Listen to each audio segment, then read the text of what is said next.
असल की नहीं थी, ये असल की नहीं थी, इसलिए इसने झूठा कुरान उठाया, अल्लाह माफी दे, ठीक है। इसने कुरान उठा के झूठ बोला कि मैं आज के बाद मेहदी भाई के बारे में कोई बात नहीं करूंगी, अगर उन्होंने मुझे बहन किया तो मेरे भी वो भाई। करोड़ लानत तेरे जैसी बहन के ऊपर, अल्लाह किसी को भी तेरे जैसी ना बहन दे तो ना बेटी दे। अस्सलाम वालेकुम नाज़रीन, मैं हूं आपकी मेज़बान फरा इकबाल। नाज़रीन मेरे साथ बुशरा शकील मौजूद हैं। दुआ ज़हरा केस जिसने बहुत ज़्यादा एक हाइप पकड़ी हुई है, बहुत अरसे से जो है डिफरेंट अपडेट्स हमें उसमें देखने को मिल रही हैं। आज मैं इन्हीं से जानती हूं जिन्होंने इस केस को शुरू से लेके एंड तक देख रही है और इसमें मजीद क्या जो है वो ये केस किस रुख को जा रहा है, मैं इन्हीं से जानती हूँ। अस्सलाम वालेकुम। वालेकुम सलाम। बुशरा जी कैसी हैं आप? अल्लाह का शुक्र, आप सुनाएं। अच्छा, मेरी आवाज़ थोड़ी अवॉइड कीजिएगा क्योंकि गला खराब है। मुझे ये बताइएगा कि दुआ ज़हरा का जो केस है वो करंटली किस रुख को जा रहा है? अभी तो देखें बेहतरी की तरफ जा रहा है। आईओ जो है वो 6 तारीख को चालान पेश कर रहे हैं, तो फिर उसमें देखें कि उसमें क्या ऑफेंसेस लगती हैं, और मेरा ख्याल तो है कि उसमें जो है 376 वो ऑफेंस लगेगी। मतलब वाकई ये चीज होगी कि दुआ ज़हरा को अगवा किया गया है? बिल्कुल, देखिए ये तो सबको कह रहे हैं, वो अब खुद मान चुके हैं। अभी आपको मैं एक छोटी सी मिसाल देती हूँ कि इनकी वालदा जो कि यहाँ पे प्रेस कॉन्फ्रेंस करी है, डिफरेंट यूट्यूबर्स को वो बयान दे रही हैं, तो उसमें देखें वो कह रही है, वो अभी भी यही कह रही है, उसकी वालदा मुल्जिमा नूर बीबी जो है ज़हीर की वालदा, वो अभी भी यही कह रही है कि नहीं जी वो तो बच्ची जो है मगविया बच्ची जो वो खुद आई है। बच्चे वहां पे कह रहे हैं हाँ जी हम गए थे। जब सीडीआर निकल आई, पहले ये कह रहे थे कि जी हम तो गए नहीं, जब सीडीआर निकल आई तो अब इनके बयान देखें ये क्या कह रहे हैं कि जी हम बस पे गए थे, जब हम बस उधर वहां पे उतरे हैं तो मेरी और ज़हीर की लड़ाई हो गई, तो लड़ाई है तो हम बच्ची को लिए बगैर हमने बच्ची नहीं लेके हम वापिस आ गए। तो इनके बयानात देखें, वो माँ इधर कुरान उठा रही है, ये लोग उधर कुरान उठा रहे हैं, तो यहाँ से आप खुद देखें कि इनके बयानात में बहुत ज्यादा तजादात पाए जा रहे हैं। तो इनका बचना जो है ना वो तो वो कहते हैं एक मिसाल है ना, अब ये लोग कुछ खुशियां मना रहे थे, कुछ गंदे यूट्यूबर जो हैं कि जी उसको बेल मिल गई है, तो वो बेल इस टाइप की है कि 15 दिन का रिलीफ मिला। मैं आपको एक मिसाल देके बात करती हूँ कि एक मुर्दा मतलब एक कोई मर जाता है, उसको 2-3 दिन के लिए उसको रख देते हैं सर्द खाने में कि इसके दूसरे शहरों से आना है लोग, तो फिर इनके साथ भी यही चीज हो रही है, ठीक है, कि इनको भी कुछ देर के लिए वो छूट मिली है, एंड ऑफ द डे इन्होंने सुलाखों के पीछे जाने जाना। अच्छा, ज़हीर के पेरेंट्स जो हैं उसकी फैमिली पहले तो है वो मीडिया में नहीं आ रही थी, ठीक है, अभी वो प्रेस कॉन्फ्रेंस भी कर रहे हैं, मीडिया में भी आ रहे हैं, तो क्या वजह बनी है? वजह उनका अपना बेटा, अब बेटा नहीं बेटे। देखे अब आप जब आप किसी की बेटी वहां से अगवा करके लेके आए, माँ को नहीं पता, बाप को नहीं पता, बहनों को नहीं, माँ तड़प रही है, उस वक्त किसी को एहसास नहीं आया, माँ बेहोश होकर गिर रही है कोर्ट के अंदर, माँ को हाथ नहीं लगाने दिया जा रहा, ठीक, उस वक्त किसी को एहसास नहीं हो रहा था। उस वक्त ये गंदे यूट्यूबर जो है चाची 420 ये भी वहां पे जी वो तो बच्ची तो कहती है कि मेरी माँ ड्रामे करती है, तो अब फिर हम भी यही समझे कि ज़हीर की माँ भी ड्रामे कर रही है, वो भी सारा ये ड्रामा कर रही है, जो रो पिट रही है मेरे बेटे बेकसूर है, तुम्हारे बेटे बेकसूर है, तो वो फिर उनका क्या कसूर है? जो अगर दुआ की वालिदा रो रही है तो वो ड्रामे कर रही है, अगर ज़हीर की वालिदा रो रही है तो वो सच में रो रही है, वो सच्ची है, ठीक है ना। वो जिसकी बेटी तुम निकाल के ले आए हो, पता ही नहीं बच्ची को, ना बात हुई ना कुछ हुआ, फिर और देखें, यानी कि ये फिर सब कहते हैं ना कि गैंग नहीं है। आप यहाँ से मैं आज जो आपको बात बताने लगी हूँ, बच्ची की जो तस्वीरें अभी वायरल हुई थी, मगविया बच्ची की जो तस्वीरें वायरल, वो तस्वीरें वायरल करने से पहले जो है वो मेहदी भाई को भेज दी गई थी, यानी कि बाप को भेज दी गई थी, ठीक, और ये भी कहा गया था कि ये भी कुछ भी नहीं है, अभी और भी बहुत कुछ है।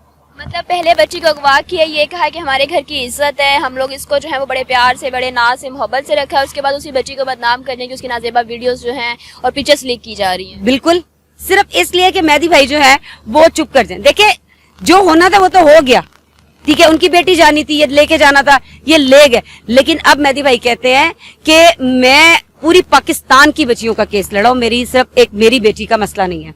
मैं चाहता हूं कि दोबारा कभी किसी बहन बेटी के साथ ऐसे ना हो।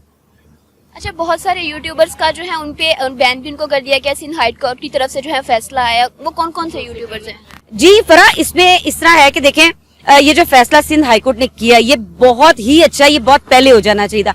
आप एक प्लेटफॉर्म आपने बनाया हुआ है, ठीक है, वो आपके हिसाब से आप कहते हैं हमारे प्लेटफॉर्म पे ये है वो है, आपके प्लेटफॉर्म पे सिर्फ गंद होता है, इज्जतें उछाली जाती हैं, कोई भी मेहदी भाई के हक में कोई बोलता है तो आप उसको गालियों से नवाजते हैं, आप उनकी माँ बहन एक करते हैं। मेहदी भाई के मुझे बताएं आज तक कोई स्टेटमेंट देख लें कि मेहदी भाई ने आज तक इनके किसी भी टोले जो बैठता है ये जो एक औरत 5-6 मर्दों की महफिल लगा के बैठती है, किसी को भी उन्होंने आज तक कुछ कहा हो, यानी कि उन्होंने कभी उनकी बात का रिएक्शन भी दिया हो जितना को। लास्ट टाइम जब उनकी इज्जत को उछाला गया, जब उनकी फैमिलीज तक पहुंचे गए, उनकी शादियों की लव मैरिज, आप सोचे वो बंदा कितना मजबूर हुआ कि वो कुरान उठाने पर मजबूर हो गया। कोई असल की होती ना, असल की, तो उसके बाद मेहदी भाई का नाम भी अपनी जबान पे ना लेती। ठीक है, ये असल की नहीं थी, ये असल की नहीं थी, इसलिए इसने झूठा कुरान उठाया, अल्लाह माफी दे। ठीक है, इसने कुरान उठा के झूठ बोला कि मैं आज के बाद मेहदी भाई के बारे में कोई बात नहीं करूंगी, अगर उन्होंने मुझे बहन किया तो मेरे भी वो भाई। तो लानत तेरे जैसी बहन के ऊपर, करोड़ लानत तेरे जैसी बहन के ऊपर। अल्लाह किसी को भी तेरे जैसी ना बहन दे तो ना बेटी दे, ठीक है ना, कि जो इस तरह से तमाशे करे, जो इस तरह से किसी की फैमिली को जलील करे। एक बंदा पहले से इतना दुखी, उसकी बेटी चली गई है, हाँ आप कहते हैं ना वो खुद आई, हम मान लेते हैं, हम कहते हैं ठीक है जी खुद आई, पर तुम लोग जलील तो ना करो। क्यों जलील कर रहे हो?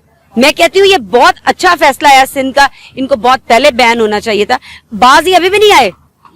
वो एक मिसाल है ना कि वो कुत्ते की धुम टेढ़ी की टेढ़ी रहती है, तो बाज ये अभी भी नहीं आए, अभी भी ये ना इनडायरेक्टली बातें कर रहे हैं।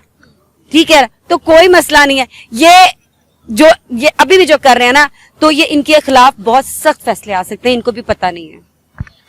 केस को जो है मोस्टली खराब किया गया है, बहुत सारे रंग दिए गए हैं, बहुत सारे प्लेटफॉर्म्स जो हैं ऐसे वहाँ पे हमें सही बात सुनने को मिल रही है, और बहुत सारे चैनल्स ऐसे हैं जहाँ पे जो है इस केस को बिला वजह जो है ना बिगाड़ा जा रहा है। दुआ ज़हरा का केस जब हमारे सामने आया तो हमारे चैनल्स पे बहुत सारे लोगों की हम लोग हक सच की आवाज़ उठाते हैं ताकि उनके साथ अगर कुछ हुआ हो तो जहाँ पे कहीं गवर्नमेंट देख रही है, इन्वेस्टिगेशन डिपार्टमेंट देख रही है, उनकी हेल्प करें। दुआ ज़हरा का केस जब मैंने बिगड़ता देखा और उसके बाद जो लोग हक सच की बात कर रहे हैं, दुआ ज़हरा के साथ की बात कर रहे हैं, वहां पे जाके उनको तनकीद का निशाना बनाया जा रहा है। अब यहाँ पे बंदा हक की आवाज उठाए तो खुद को क्रिटिसाइज करवाए। यही तो कह रहे हैं कि कोई भी अगर हक सच की आवाज उठाता है, कोई भी मेहदी भाई के साथ खड़ा होता है, तो ये उन्हीं को बैठ के गालियां निकाल। भाई आपका प्लेटफॉर्म है, आपने जहीर को मुलजिम को सपोर्ट करना, आप करें, हम तो नहीं कह रहे, और आप करती आई हैं, शुरू से करती आई है ये, हमें इसमें क्या एतराज? हमारा अपना नैरेटिव है, इसका अपना नैरेटिव है, तो जब हम अगर खड़े हैं तो हम तो इसको कुछ नहीं कहते। इसने आना झूठे यूट्यूबर्स के मुंह पे जना, आप रिपोर्टिंग करनी आई हो, आपके पास जो रिपोर्ट आई है आप बताओ, आपका तुके नहीं बनता, आपका मकसद नहीं बनता कि आप आके तो कहती है झूठे यूट्यूबर्स के मुंह पे जन्नाटेदार थप्पड़। क्यों भाई? वही थप्पड़ पलट के तेरे मुंह पे आ रहे हैं, तुझे पड़े, दिन रात पड़े हैं। अच्छा, इस केस को जो है वो एक फिरकाबाजी का भी रंग दिया जा रहा है, ठीक है, तो इस बारे में क्या कहना चाहेंगे? फिरका वारियत का रंग भी यही औरत दे रही है। आप देखें, कभी ये कादियानी बोलती है, कभी ये कुछ बोलती है, कभी शिया सुन्नी का मामला बोलती है, तो ये लेके आ रही है। देखें, इस वक्त मेहदी भाई के साथ शिया कम्युनिटी भी है, उनके साथ सुन्नी कम्युनिटी भी है, ठीक, उनके साथ ये जो है क्रिश्चियन कम्युनिटी, उनके साथ इस टाइम तमाम कम्युनिटीज खड़ी हैं। क्यों? कि ये शिया सुन्नी या किसी देवबंदी, ये किसी का वो मामला नहीं है, ये एक बच्ची का मामला है, ये पूरे पाकिस्तान की बच्चियों का मामला है। जिन लोगों ने इस केस को बिगाड़ा है, क्या कहना चाहेंगे लास्ट में आप उन्हें? यही कहूंगी, अल्लाह उनको नेकी की हिदायत दे और सच बोलने की तौफीक अता फरमाए। जो सच है सिर्फ वही बताएं, ये नहीं कि आप अपने ईगो में रह के, तो आप जो कह रहे हैं कि जो अल्फाज मेरे मुंह से निकल चुके हैं वही अल्फाज है। मेरे से गलती अगर होगी या मैं अगर अवाम को मिसगाइड करूंगी तो मुझे अवाम के सामने आके उस गलती को एक्सेप्ट करने में कोई शर्म महसूस नहीं होगी। मैं कहूंगी ठीक है जी, मेरी अवाम मुझे देखती है, मुझसे गलती हो गई, तो ये इन लोगों को शर्म महसूस है। वो कहते हैं ना अक्कड़, इनकी गर्दन में सरिया आ गया था बहुत ज्यादा, तो वो अल्लाह ने तोड़ा इनका सरिया, इस वजह से माफी नहीं मांगे। माफी ना मांगो भाई, लेकिन अपनी जबान तो दुरुस्त कर लो। नाज़रीन, इसी के साथ दीजिए इजाजत, फिर मिलेंगे, अपना ख्याल रखें, अल्लाह के बाद।